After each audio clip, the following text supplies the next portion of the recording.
안녕하세요. 저는 서울에서 살고 있는 50대 중반 여자입니다. 저는 남들과 다른 인생을 살아왔다고 해도 과언이 아닐 정도로 놀라운 인생을 살아왔어요. 다들 제 이야기를 들으면 왜 이렇게 힘들게 살았냐고 눈물을 쏟는 사람들도 있고, 저한테 함부로 대한 사람들한테 화가 잔뜩 나서는 자기들이 처리해주겠다고 발벗고 나서는 사람도 있죠.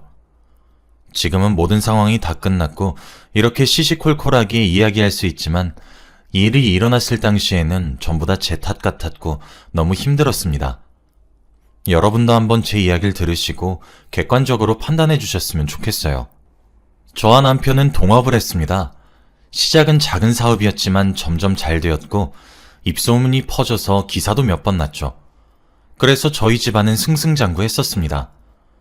저희 부부는 사업이 잘 될수록 금슬이 좋아졌고, 사업의 가장 호황기 때 딸아이를 낳았죠.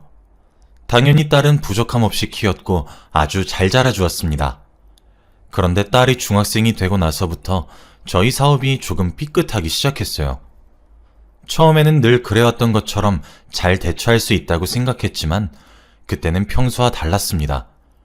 조금 삐끗했던 것이 점점 커져서 결국 사업을 접어야 했거든요.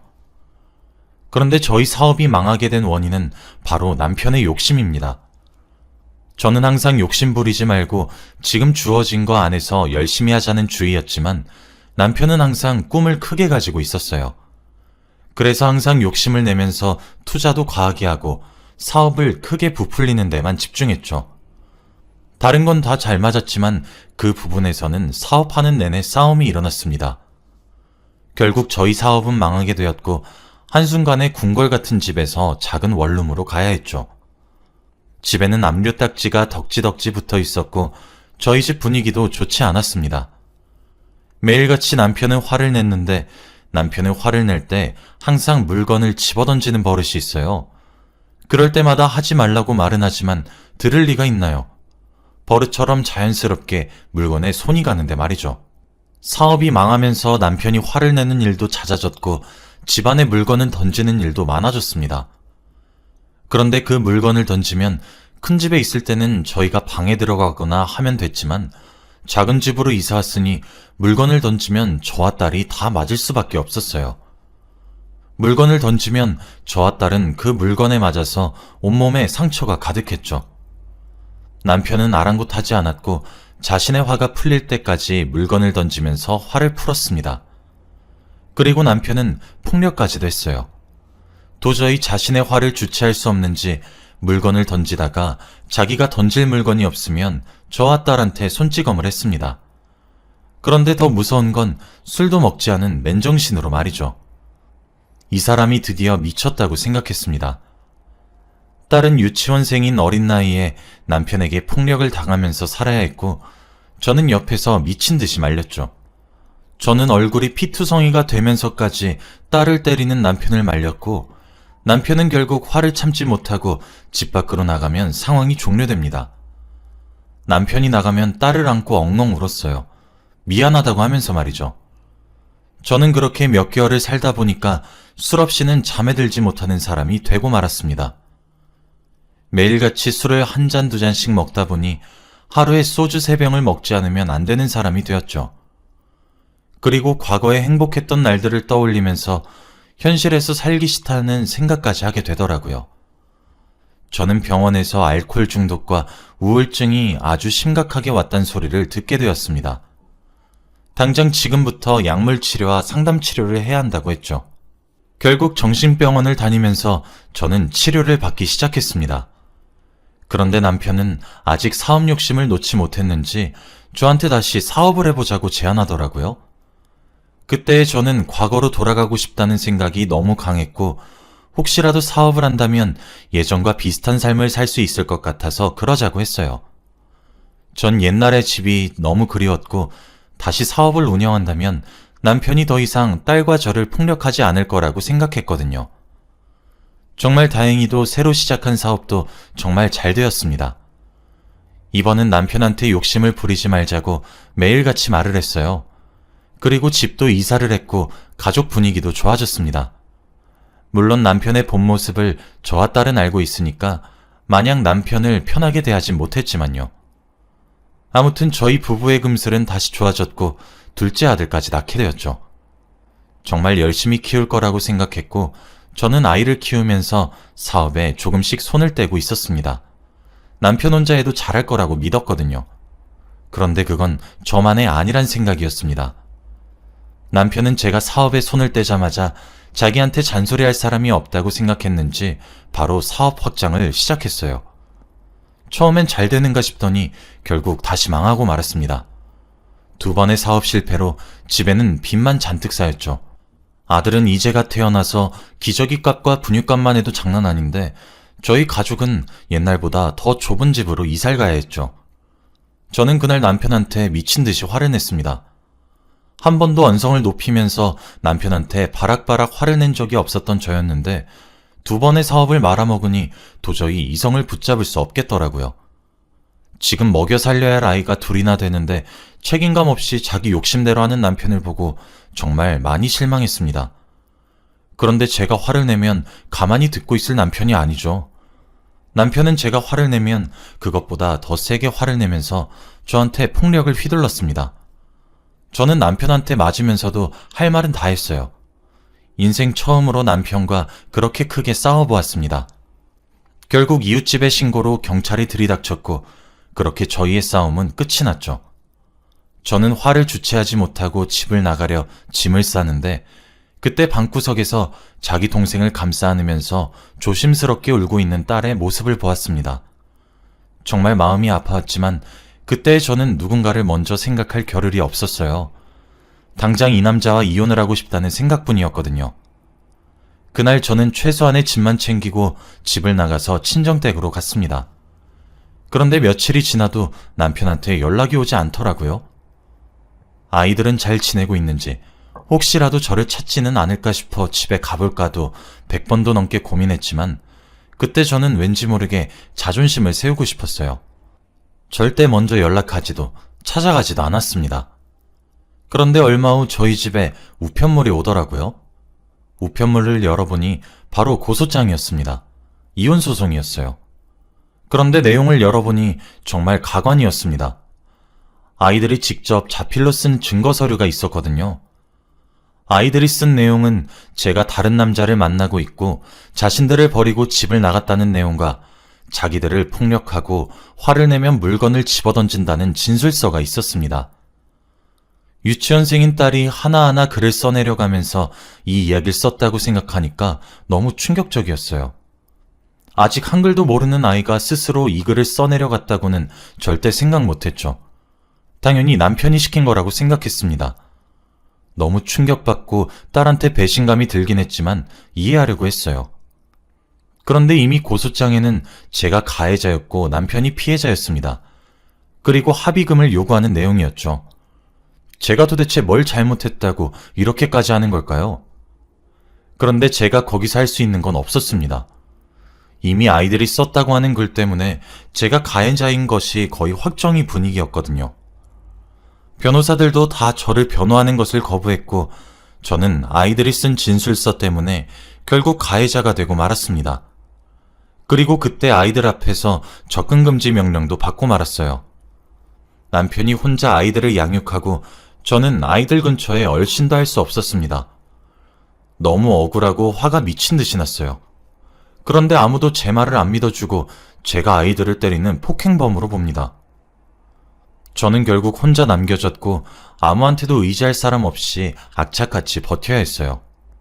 친정집으로 갔지만 다들 제 말을 믿어주지 않았고 범죄자 딸은 필요 없다며 저를 내쫓았습니다. 돈도 잃고 가족도 잃은 저라서 혼자서 미친 듯이 일만 시작했어요. 꼭 나중에 아이들을 찾아가기 위해서 말이죠. 우리 아들, 딸들이 성인이 되면 제 마음을 이해해 줄 거라는 생각 하나만 하면서 일을 했습니다. 하루에 3시간씩 자면서 일을 했고 저한테 돈 한 푼 쓰지 않았습니다. 생활비도 최소한으로 하고 겨울에는 춥게, 여름에는 덥게 생활했죠.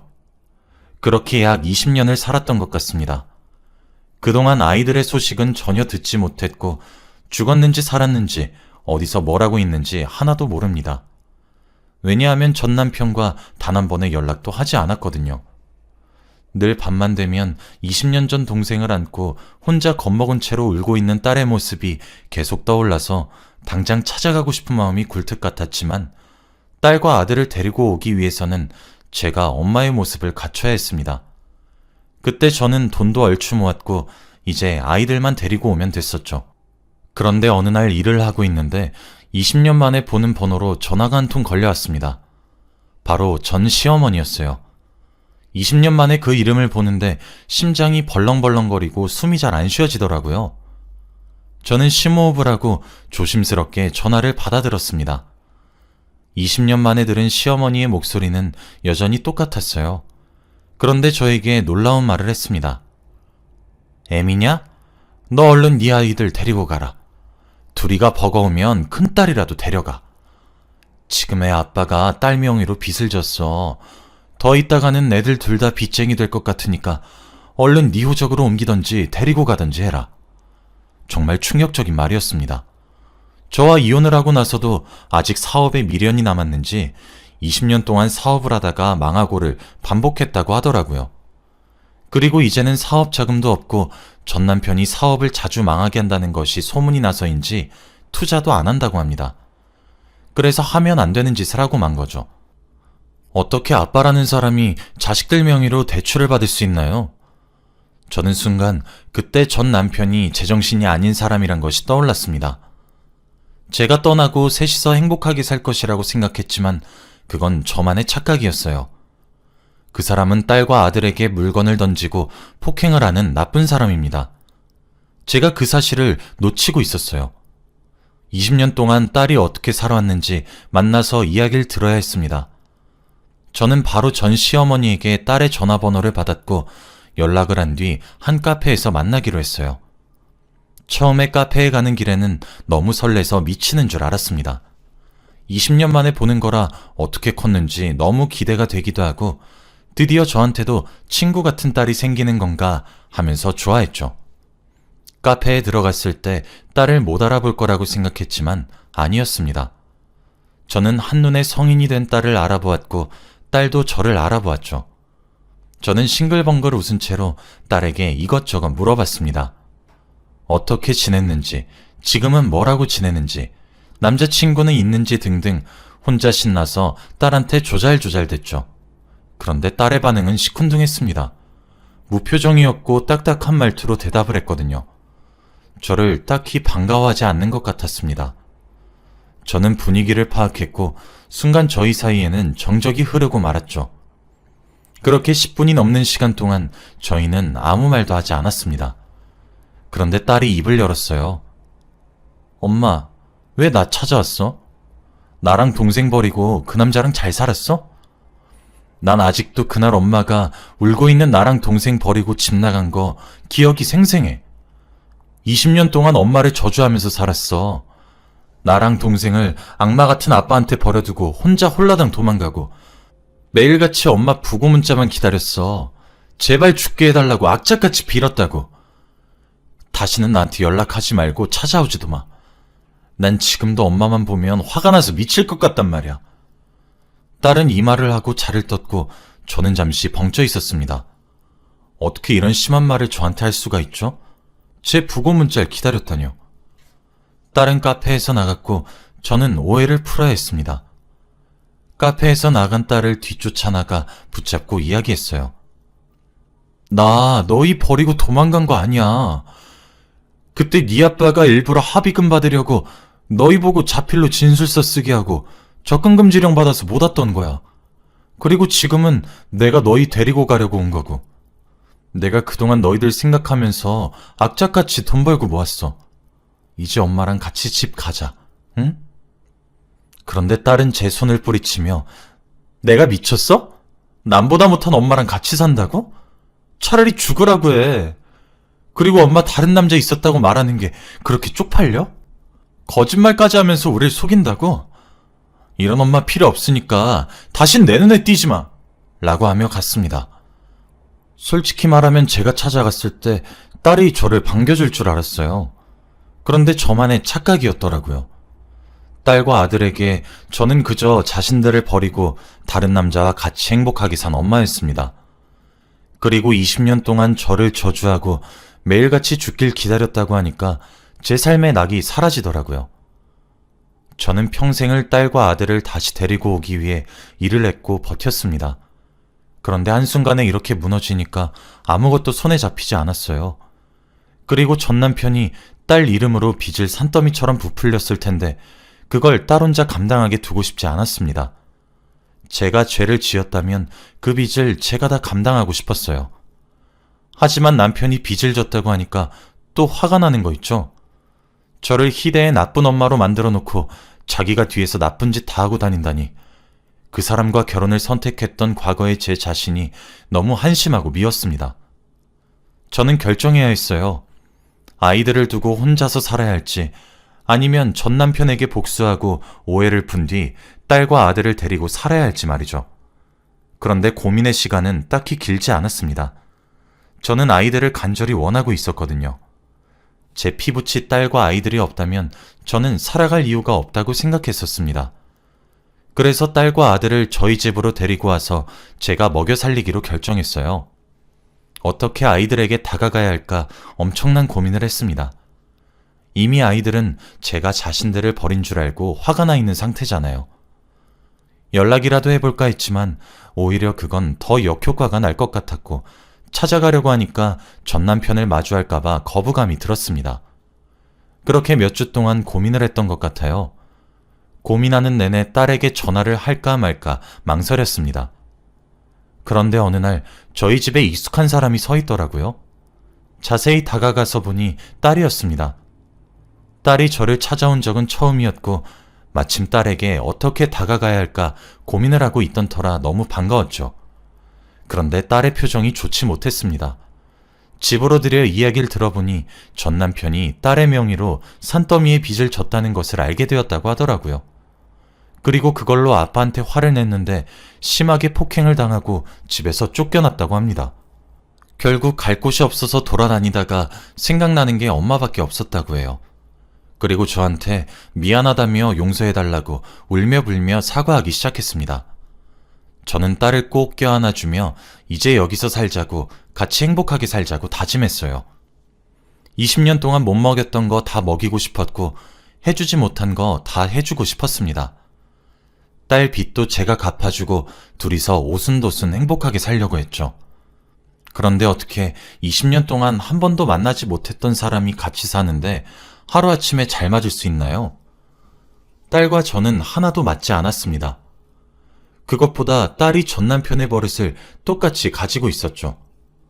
돈에 환장하는 것으로 모자라 화나면 물건을 집어던지는 것까지 다 똑같았습니다. 그리고 생긴 것도 판박이어서 딸을 볼 때마다 전 남편이 떠올랐죠. 딸이 가끔씩 상식을 어긋나는 행복을 할 때마다 엄마로서 잔소리를 해요. 예를 들어 남자친구가 있는데 다른 남자를 집에 데리고 와 침대에 둘이 누워있는다든지 아니면 친구에게 돈을 빌려놓고 제 지갑에서 돈을 꺼내가 갚는다든지 말이에요. 솔직히 엄마 입장에서 눈이 돌아갈 것 같지 않나요? 그럴 때마다 제가 조심스럽게 그렇게 하면 안 된다고 말을 하면 왜 이제 와서 엄마인 척해? 평생 해왔던 것처럼 그냥 무시해. 라고 하면서 화를 냈고 그러다가 점점 화가 치밀어 오르면 집안의 물건을 던지기 바빴습니다. 저는 그 던진 물건에 맞아 상처가 나기 일쑤였고요. 그때 과거의 기억이 머릿속에서 스쳐 지나갔습니다. 딸의 행동과 표정 모든 것이 전 남편과 닮았거든요. 처음에는 해달라는 대로 잔소리도 하지 않고 가만히 두면 괜찮아질 줄 알았습니다. 그런데 오히려 더 심해지더라고요. 저는 지칠 대로 지쳤었고 더 이상 딸을 감당하기 힘들었습니다. 딸이 화를 내든 뭐라든 넋을 잃은 채로 바라보기만 했어요. 화가 나면 항상 쌍욕을 하면서 물건을 집어던졌고 저는 그 물건을 치웠습니다. 어느 날은 딸이 저에게 말을 하더라고요. 엄마, 나 임신했어. 딸은 아직 대학교 졸업도 하지 않았고 마땅한 직업도 없었습니다. 더군다나 애아빠라는 사람도 아직 대학생이래요. 그런데 낳겠다고 선포를 했습니다. 제 허락 따위는 필요가 없었던 거였죠. 갈수록 엇나가는 딸의 모습을 보고 저는 너무 힘들었고 다른 집 엄마들도 이렇게 사는 건가 싶어 회의감이 들더군요. 딸의 배는 점점 불러왔고 애아빠라는 사람은 저한테 인사 한번 하러 오지 않았습니다. 너무 답답하고 저희 딸이 이렇게 컸다고 생각하니까 다 제 탓 같더라고요. 저는 예전에 겨우 끊었던 술을 다시 시작하고 말았습니다. 매일같이 술을 먹으면서 잠이 들었고 딸과 대화는 단절이었죠. 거의 동거인 수준으로 살았습니다. 저는 딸이 만삭이 될 때까지 엄마로서 해준 게 아무것도 없어요. 그리고 삶의 낙을 점점 잃어가고 있었고 딸이 딸처럼 보이지 않더라고요. 제가 아무리 노력해도 저한테 마음을 절대 열어주지 않는 딸을 보면서 너무 힘들고 괴로웠습니다. 딸은 결국 집에서 나가기로 결정한 건지 짐을 싸더라고요. 저는 그날 짐을 싸고 있는 딸을 바라보며 식탁에 앉아 술을 먹기 시작했습니다. 그런데 딸이 제 앞에 앉더라고요. 그러면서 저에게 말을 건넸는데 몇 개월 만에 나눈 대화였습니다. 그런데 대화 내용은 충격적이었어요. 엄마, 난 아직까지도 엄마가 용서가 안 돼. 사실 그때 찾아온 건 잘 곳이 없어서 온 거였어. 엄마가 보고 싶거나 그리웠던 건 아니고. 내가 지금 임신하고 부모 입장이 되니까 알겠더라. 엄마는 엄마 같지도 않은 사람이었다는 거. 난 절대 엄마 같은 엄마가 안 될 거야. 평생 뼈저리게 나랑 동생한테 미안해. 그리고 다신 보지 말자. 사람들한테 난 엄마가 없는 사람이라고 소개할 거야. 정말 솔직히 말하면 엄마랑 나랑 같은 피가 흐르는 것도 수치야. 다신 보지 말자, 엄마. 딸은 이 말을 남기고 자신의 짐을 챙긴 뒤 집에서 유유히 나갔습니다. 저는 딸의 말을 듣는데 가슴이 쿵 하고 떨어지는 느낌이더라고요. 도대체 제가 뭘 그렇게 잘못했다고 저를 이렇게까지나 싫어하는 걸까요? 제가 아니라고 오해를 풀려고 해도 딸은 한 귀로 듣고 한 귀로 흘렸습니다. 그런데 딸도 결국 전 남편의 딸이어서 그런지 제 편이 아니더라고요.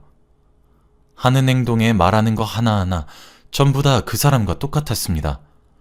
20년이란 세월이 되게 긴 세월이더라고요. 저는 그날 눈물도 나오지 않았습니다. 딸한테 미안한 감정이 없어진 지 오래였고 그때 화가 나고 억울해 미칠 지경이었죠.